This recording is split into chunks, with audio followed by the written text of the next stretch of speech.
I didn't expect to be Speaker now. I did not. I liked it, but I didn't expect it. That's out of the law of the House. I walked in the rear doors, and as soon as I got in the rear doors, I heard this rumbling and fussing. Two guys were in the back room shaking their fists at each other and fingers. And I said, what the hell's going on here? I walked down the aisle past my members, the Democrats. Where you been? I said, at home, where same you were. We need you here. And I kept going. I said, all right, I'm here. I kept walking to my seat, which Speaker, the Majority Leader is right here. When he steps off, he's on his way up to the Speaker's. I didn't sit down because some guys were standing around. Where have you been? I said, the same place you were, home, until I got this message. Well, you got to do something. I said, wait a minute, what is this something that's going on? Well, you know that Feynman's been caught and sentenced, he's going to prison. I said, I know that he's been found guilty. I said, but I don't know he's going to prison. That's where he belongs. I said, well, that's a judgment on your part that I don't intend to make. They're like children. No, they're more like hens in the hen house where a fox has got inside. That would be a better description. They were in a panic. These are grown men, mostly. These are leaders of the district. But they were like scared children. I couldn't believe it. I didn't take my seat because they were all crowded around me. I stood there where the microphone is. When I looked to the left, the chief clerk, who's at the Speaker was up here, chief clerk is here, the House is down here. He's high enough so he can, he said, come up. I went up to him, I said, what's the matter? He said, you've got to take charge. I said, I'm not elected to take charge. I said, I'm the head of the Democrats. I said, I can't go up as a Democrat and tell the Republicans how they should think. He said, I'm telling you. He said, you're the only one who can do it. I said, I can't do that. And turned and walked back. I turned around and there's the leader of the Republicans, Matthew Mayes. He later became Speaker, dead now. He said, Roy, would you come in and talk to my crazy people in my caucus? I said, oh yeah, the leader of the Democratic Party is going over to the Republican caucus and tell them how to think. I said, I get to see what kind of a reception I'm going to get. He said, I'm serious. I said, you can't be serious. He said, I'm serious. He said, they will not listen to me. I think you're the only one that they may listen to. Would you please? I said, Matthew, are you for real? He said, yes. No, I think Matthew said, Matt, are you for real? He said, yeah.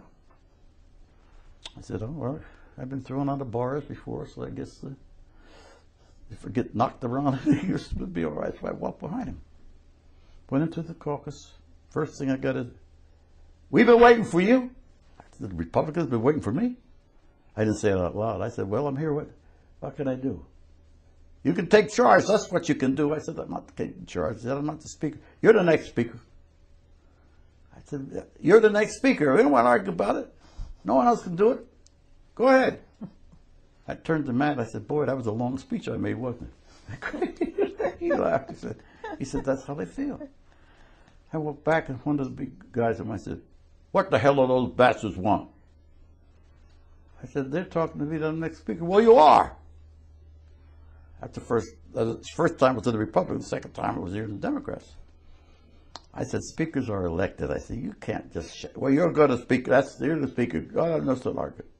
Meanwhile, the chief clerk is back, motioning me to come forward so he can talk to me. My members are beginning to, that I'm on the floor of the House and in charge. They're beginning now to stop fussing and fighting. They're beginning to sit down.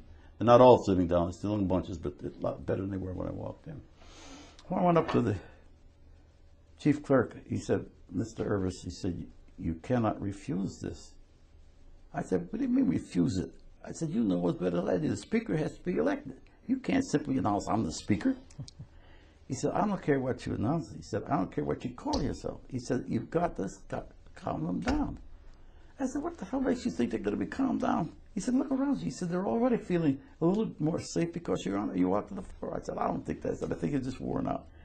He said, I'm telling you, Mr. Irvis, there's no one else on this floor who can step up there and try to get order. He said, you're the only one if you turn it down. He said, they're going to get in fights. He said, there's going to be brawls. And he said, the newspaper's going to get a hold of it. He said, it's going to wreck this house. I said, well, you're threatening me and wrecking the house. He said, I'm not threatening you. He said, I'm just telling you how I think it's. I've been here a long time. I said, well, I'll agree to go up. I said, it's temporarily, see if I can get them in some kind of order. So I was going to stop at his level.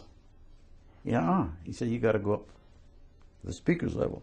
He said, otherwise, they're not going to pay attention. I said, oh, here go the rules. It's against the rule for any ordinary member to go up on the speaker's platform.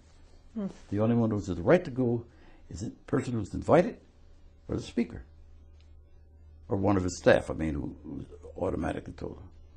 But there wasn't anybody up there. It's empty. I went up to the speaker's podium.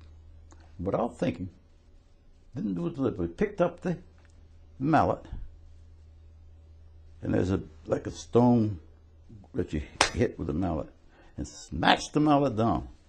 I said, sit down. Stop acting like a bunch of crazy kids. Sit down. If your district ever saw you acting like this, you wouldn't come back here as an elected official. Take your seat. Then I began to call. Look, I said, oh, look, sit down. Yeah, you too. The two of you are arguing. Sit down. What do you want? No, we're not going to do that. Sit down, waiting for it. I'm acting the speaker without knowing it. See? I'm taking charge and I'm giving orders, which they follow. You were back to being the teacher again. Yeah. Yeah. With a bunch of unruly yeah, that's really what it was. Treated them as if they were bringing order. Children. Absolutely. But they sat down. I said, now that we've calmed down, I said, each one of us is sorry about what's happened to the speaker. I said, he's still the speaker of this house. One said, no, he ain't. I never found out who would yell like that. We're way in the back. You're the speaker. I ignored him because I still didn't think that was the thing to do. But I acted as speaker and I said, now look,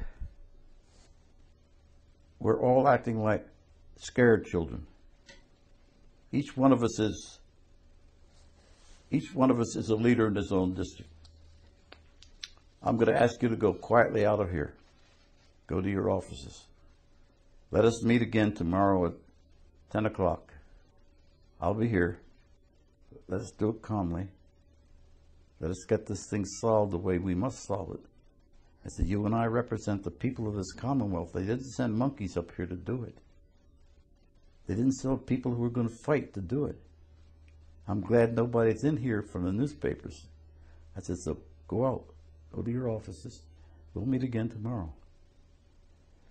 I said, well, they finally left. Parliamentarian said, well, I guess you were elected speaker. I said, oh, calm down. I said, they just needed somebody to calm them down. So I went down to my office, or the speaker's office, the majority leader's office.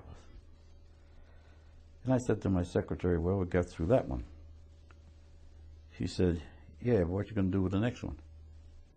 I said, what do you mean?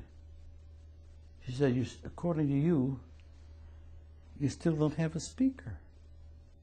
I hadn't thought of that. I thought of myself as calming down a bunch of children. I hadn't thought about the next day, the speakership is vacant. What's going to happen? She said, well, you got yourself in a mess, didn't you? I said, get out of here. I said, I don't need anybody to tell me it's a mess. But it was. I had sent them out of there to their offices. They obeyed. I had set the time for them to come back. When I went back, my assistant said, where are you going to sit? I said, I'm going to sit. He said, no, you can't. He said, you got to go up there. He said, if you don't go up there, he said, they're going to be the turmoil again. Well, I recognized that that was true, so I went up, picked up the gavel, smacked down at the hour of recess having expired. House will come to order. They sat down. Then I went one step further. Closed the doors of the house for prayer. They closed the doors. Everyone rise. The Reverend will lead us in prayer. He did. They bowed their heads. I said, now you may be seated. No. I said to myself, God damn. They're acting as if I'm really the speaker. I guess I don't have any choice. I've got to let them keep on going. So I did. I took reports of committees. And meanwhile, the Democrats ain't got a leader. How about their speaker? They don't have a leader. So I called him up the second time. I said, take charge of the... He said, I said, look, technically I'm still the leader of the Democrats, but I've got to act like speaker. The Democrats have to have some direction. You do it. Okay. So I went to the whole shebang of the whole House and the whole morning and didn't let them stay in the afternoon. I told them if there were times we didn't need to be there that noon. I would announce the schedule the next day. I've been speaker ever since. I never knew that I was not elected that first day. I've been speaker for a year in the speaker's big office. When a little girl came in and said, Mr. Irvis, do you realize that you have something in common with Ben Franklin? I said, oh yeah, we went to school together. He came out a year before I did. I thought she was joking. She said, no. She said, you and Ben Franklin are the only two men in the history of the Commonwealth who got placed as speaker without election, but by, I forgot what it was, some term. It meant everybody agreed to it.